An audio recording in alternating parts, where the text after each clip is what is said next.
arts and PE departments, as well as a major restructuring of IAS due to budget cuts. Over the next year, it's likely that the budget cuts will only get worse. In some respects, the cuts are inevitable, but how would you use your position to make sure they are made in a fair and transparent way and students' interests are protected? The order for the first question is Isaac, David, Talya, and then John.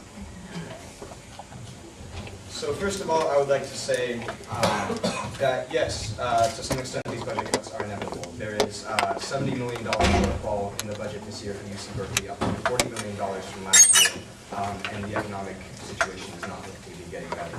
So that said, we need to learn how to work with these budget cuts to make the process equitable.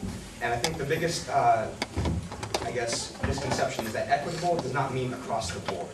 That cutting a flat percentage from all departments hurts smaller departments. This is something that we're seeing with the East Asian languages departments when there's a proposed 50% cut to Japanese studies and a proposed 30% cut to Korean studies. It's really important that we note that these different departments have different needs, and so first of all, as Academic Affairs Vice President, I would go to the different academic communities on this campus to hold town hall discussions, to talk to students and faculty, undergraduate and graduate, to make sure that all stakeholders in these problems are at the table, because we know that, if you got 20 people around the table and ask, what should we cut first, there's going to be 20 different opinions. So we need to find what can we come together on, what are the things that we can all agree are not necessary. And I think that something that we need to really be looking at is executive pay and looking at the proliferation of administrative positions in California Hall. If you read, there's an SF Chronicle article that came out last Wednesday which talks about the way that though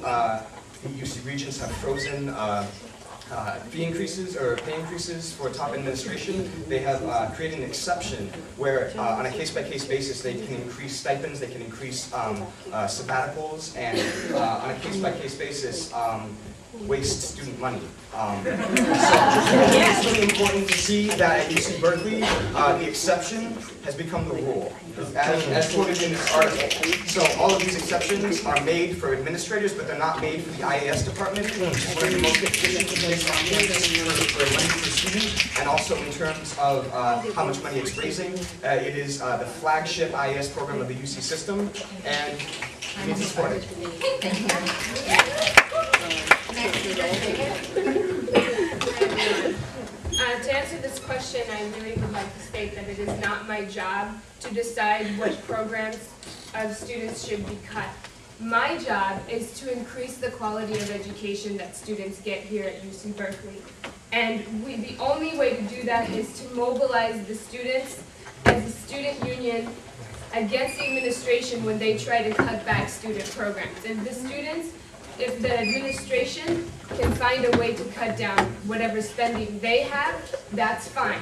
But I'm here to protect student programs and mobilizing students and administrators to demand that more money be spent on education from the state. That way we won't have to cut any more programs or any more academic classes to make up for these budget cuts.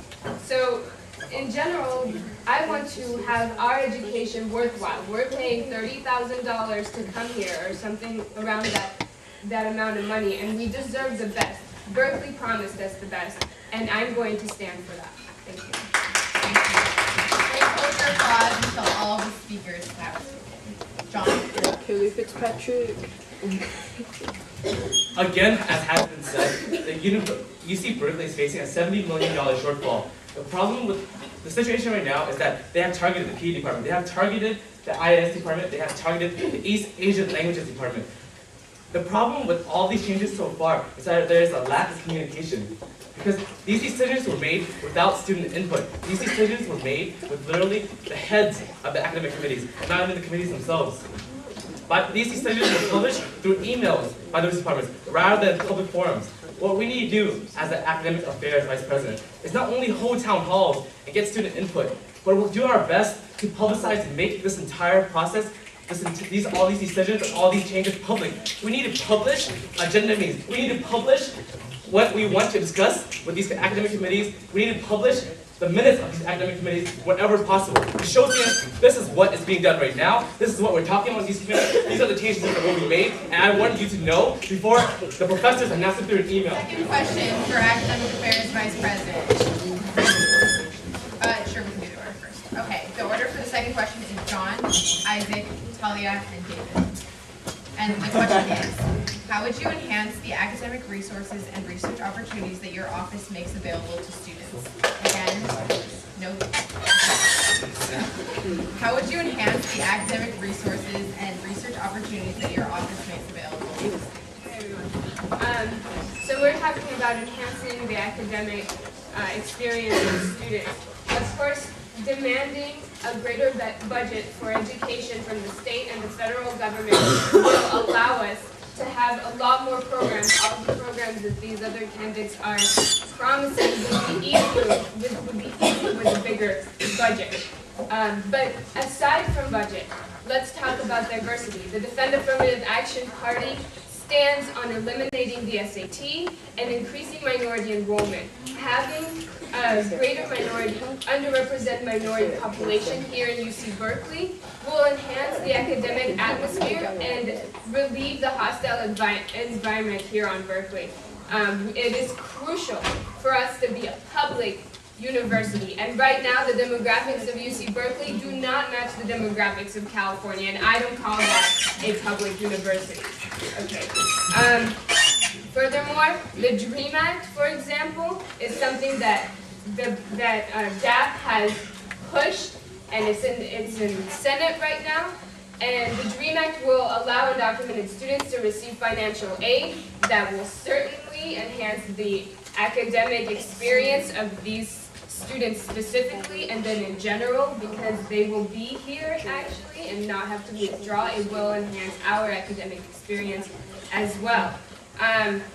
And then in terms of research, I have actually decided that we need student-led research. Right now, that the only research that is really possible is through the faculty. The faculty leads research, and we sometimes end up being these lab rats. And I think that there are students out there that have progressive and interesting and innovative ideas that they could lead in their own research and absolutely be able to enhance their academic experience.